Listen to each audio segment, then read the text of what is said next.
नमस्कार प्रेक्षकांनो, मालिकेच्या आजच्या भागामध्ये आपल्याला पाहायला मिळणार आहे की अजित सिंग आहे तो घरी आलेला असतो. म्हणजे तो गोपाळ बनून आलेला आहे.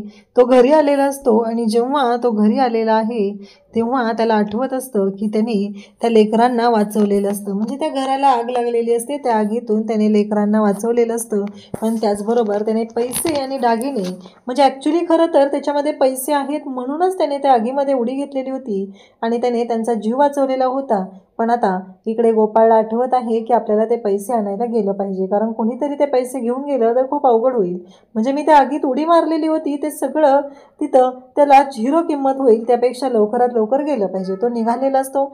इकडे सुधाकर हा झोपेतच चालत निघालेला असतो. तेव्हा मात्र गोपाळ त्याला पाहतो आणि त्याला पाहून त्याला कळतं की ह्याला बहुतेक झोपेत चालायची सवय आहे. त्याला इग्नोर करतो आणि तो पुढे निघू लागतो. तो निघालेला असतो. तेवढ्यातच आजी तिथं ओरडायला लागलेली असते, कोण आहे कोण आहे, चोर आहे चोर आहे. आजीचं हे ओरडणं सुरू होतं. तिथे छोटा जो उठतो तो म्हणत असतो की अगं आजी, काळजी करू नको, झोप झोप. अगं असा नियम धरतो ना, डोकंच फुटतो बघ, टाळकच फुटतो त्याचं, असं तो म्हणत असतो. आणि अजित कुमार मात्र तिथं जे ब्लँकेट असतं ते अंगावर घेऊन तिथं लपलेलं असतो. हळूच त्याने दरवाजाची कडी उघडलेली असते आणि हे सगळं त्याचं वागणं चाललेलं असतं. त्यासोबतच इकडे पाहायला मिळतं की जेव्हा या सगळ्या गोष्टी घडत असतात तेव्हा मात्र इथे अजित कुमारने आता ठरवलेलं असतं की काहीही झालं तरीही आता ते सोनं जे आहे ते आपल्याला जाऊन आणायचंच आहे.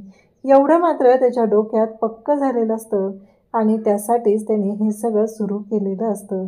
त्याबरोबर इकडे पाहायला मिळतं की आता तो जायला निघालेला असतो. त्याला काहीही करून तिथून ते दागिने जे आहेत आणि ते पैसे आहेत घ्यायचे आहेत तिथं शोधाशोध करू लागतो, पण त्याला काही मिळत नाही आहे. एवढा हुशार माणूस दाखवला हा.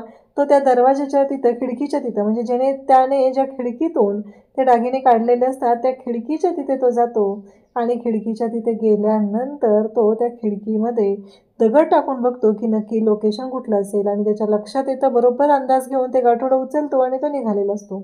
इकडे आजी, म्हणजे नरू आजी आहे ती दारातच बसलेली असते आणि नरू आजीने आता ठरवलेलं असतं की हा जो भामटे आहे ना याला पकडायचा आहे. आणि नरू आजी म्हणते की वास येतोय मला, वास येतोय, चिवळ्या बाहेर ये, चिवळ्या बाहेर ये. हे सगळं नरू आजीचं चाललेलं असतं आणि नरू आजी चिवळ्याला बाहेर बोलवते, म्हणजे आप्पांना बाहेर बोलवते. आप्पांना ती बोलत असते तेव्हा मात्र बारक्या पण तिथं आलेला असतो आणि ती म्हणत असते नक्की ती चोरच आहे, ती चोरच आहे, तुम्ही त्याला ना घरात ठेवून घेतला आहे, ती वाटतं तसं नाही आहे, ते चोरट आहे, असं आजीचं बोलणं सुरूच असतं. आजी मात्र बोलतच असते. तेव्हा आजीला इकडे बारक्या म्हणतो की अगं गब्बस गा, आजी कोण नाही आहे गं, काय बोलते, उद्या बघूया आपण. आणि आता तो पण झोपी जातो. त्यानंतर इकडे ती छोटी असते, ती म्हणत असते की आजी तू आरशात बघ, म्हणजे तुला कळेल की सर्व आजी दिसतील. आणि असं ती बोलत असते. ती म्हणत असते अक्के बरोबर आहे बघ तुझं. दुसऱ्या दिवशी सकाळी पाहायला मिळतं की आता बारक्याची जी बहीण आहे अक्की, ती चहा आणि खारी बसलेली खात असते. इकडं आप्पा जोर मारत असतात आणि ह्या बारक्याला मात्र एक काम दिलेलं असतं आप्पांनी, ते म्हणजे आप्पांनी मारलेले जे जोर आहेत ते मोजायचे. आता इतकं मोठं काम याला दिलेलं असतं आणि त्याचं लक्ष मात्र सगळं त्या खारीकडे असतं.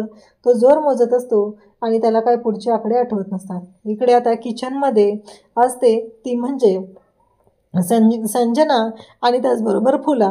तर श्यामलला मात्र संजना म्हणत असते अगं जरा नीट भांडी लाव की, काय तुझं चाललेलं असतं, कशी भांडी लावत असतेस गं तू, असं म्हणत ती बोलत असते. तेव्हा आजी तिथं आलेली असते आणि आजी म्हणत असते की तुला एवढंच वाटतंय ना, तर तू उठ आणि लाव. असं पण तू काय काम करत असते, तुझ्याकडून तर काय काम होतच नाही आहे, मग तूच लाव ना भांडी, तिला कशाला एवढं बोलत असते. तेव्हा ती म्हणते हो हो लावते ना, असं म्हणत आजी बाहेर गेलेली असते आणि तिनं मात्र फुला आणि संजना या दोघींनाही बोललेले असते. संजना काही कामाची नसते, तिनं फक्त बोलायच्या कामाची असते. आणि इकडं बारक्याला काय पुढचे आकडे मोजायला येत नसतात. 65पर्यंत आलेला असतो पण पुढं काय आठवत नसतं. तेवढ्यातच गावकरी तिथं आलेले असतात आणि गावकरी म्हणत असतात की ही रखमा काकी आहे ना, तिच्या घराला आग लागली आणि सगळं जळून गेलेलं आहे, फक्त अंगावरचे कापडं तेवढी राहिलेली आहेत.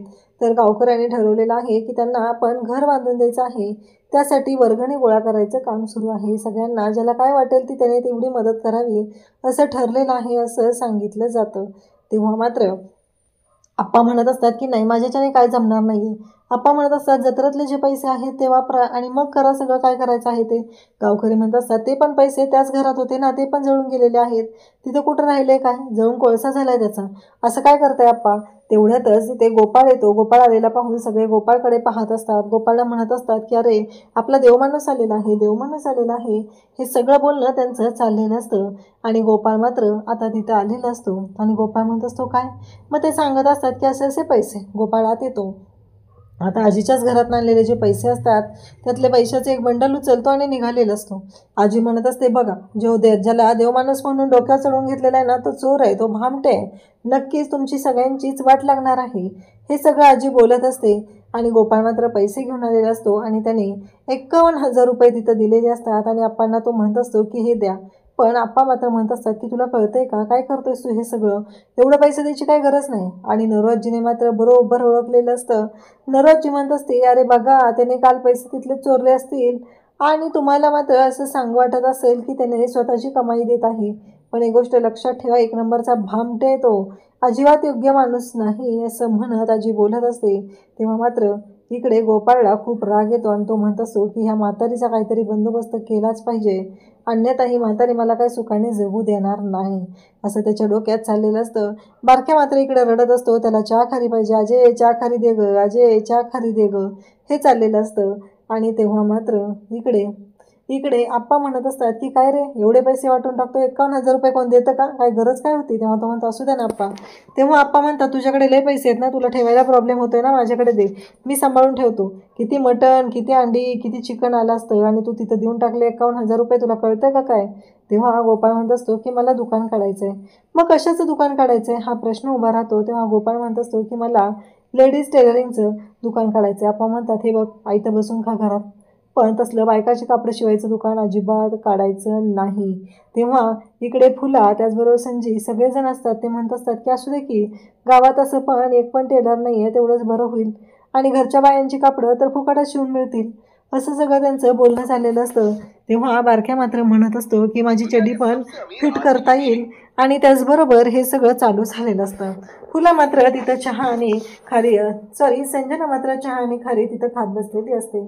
इकडे आता नाव्याच्या दुकानात दुसरा एक असतो, तो कटिंग करायला आलेला असतो. तेव्हा तिथं दर्द भरत सॉन्ग चालू झालेलं असतं आणि ते दर्द भरत सॉन्ग ऐकून त्याला मात्र धक्का बसलेला असतो.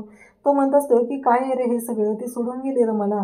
आणि ही रडायला सुरुवात करतं. ती म्हणतो कोण रडतं, ती सांगत असतं त्याच्या गर्लफ्रेंडचं नाव, ती खालच्या गल्लीतली सुमी आहे ना ती.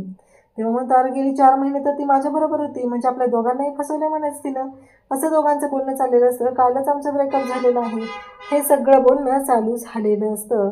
आणि इकडे घरी मात्र आता गोपाळच्या खोलीत आई आलेली असते आणि आई म्हणत असते की तू माझा मुलगा नाही आहेस, तू माझा मुलगा नाही आहेस. आई मात्र रौद्र रूपच धारण करून आलेली असते. तेव्हा गोपाळला मात्र धक्का बसतो आणि तो म्हणू लागतो की ही असं का बोलायला लागली आहे, नक्की काय प्रॉब्लेम झालेला आहे, हा प्रश्न गोपाळला पडलेला असतो. आणि आई मात्र त्याला म्हणत असते की नाही, काहीही झालं तरीही आत्ता हे सगळं जे काय आहे ते घडलेलं असतं. आणि त्याचबरोबर आई त्याच्याजवळ येते, पण त्याला मात्र भ्या बसलेलं असतं आणि तो मात्र तिथं कात्री घेऊन आता बोकसण्याच्याच तयारीत असतो. तेवढ्यात आई तिथे येते, डोक्यावरनं हात फिरवते आणि म्हणते तू माझा फक्त पोरगा नाहीस रे, तू माझा देवदूत आहे, माझ्यासाठी देवदूत आहे. कारण तू जे काय केलेलं आहे ना, तुझ्या जन्माच्या आधी मला सगळे नावं ठेवत होते, सगळे लोक मला म्हणायची मी वांझुटी आहे, पण तुझ्या जन्मानंतर हे सगळं जेव्हा घडलेलं असतं त्यामुळंच ह्या सगळ्या गोष्टी झालेल्या आहेत. अन्यथा लोकांनी माझं जगणं मुश्किल केलं असं ती सांगत असते. आणि गोपाळ मात्र इकडे खुश होतो. आई प्रेमाने गालावरून हात फिरवत असते. तर प्रेक्षकांना उद्याच्या भागामध्ये आपल्याला पाहायला मिळणार आहे की आई गोपाळचं कौतुक करत आहे, तोंडावरून त्याच्या गालावरून हात फिरवत आहे. आणि मग पोलीस जे आलेले असतात ते मात्र इकडे आलेले असतात आणि बारक्या सांगत आलेला असतो की पोलीस आलेले आहे. तेव्हा गोपाळ मात्र बाहेर गेलेला असतो आणि जेव्हा गोपाळला हे कळतं घरी येतात तेव्हा पोलीस चेक करत असतात. बारक्या म्हणत असतो खाटाखाली बघा, खाटाखाली.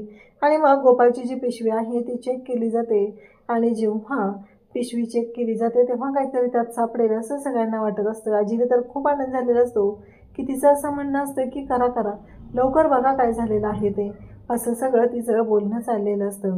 आणि नेमकं गोपाळच्या ह्याच्यात तर काही सापडत नाही आहे, पण गोपाळला मात्र आता टेन्शन आलेलं आहे. हे सगळे पैसे दागदागिने कशा पद्धतीने शोधून ठेवायचे आहेत हा प्रश्न मात्र गोपाळला पडलेला असतो. अशाच अपडेटसाठी चॅनलशी कनेक्टेड राहा. थँक्यू.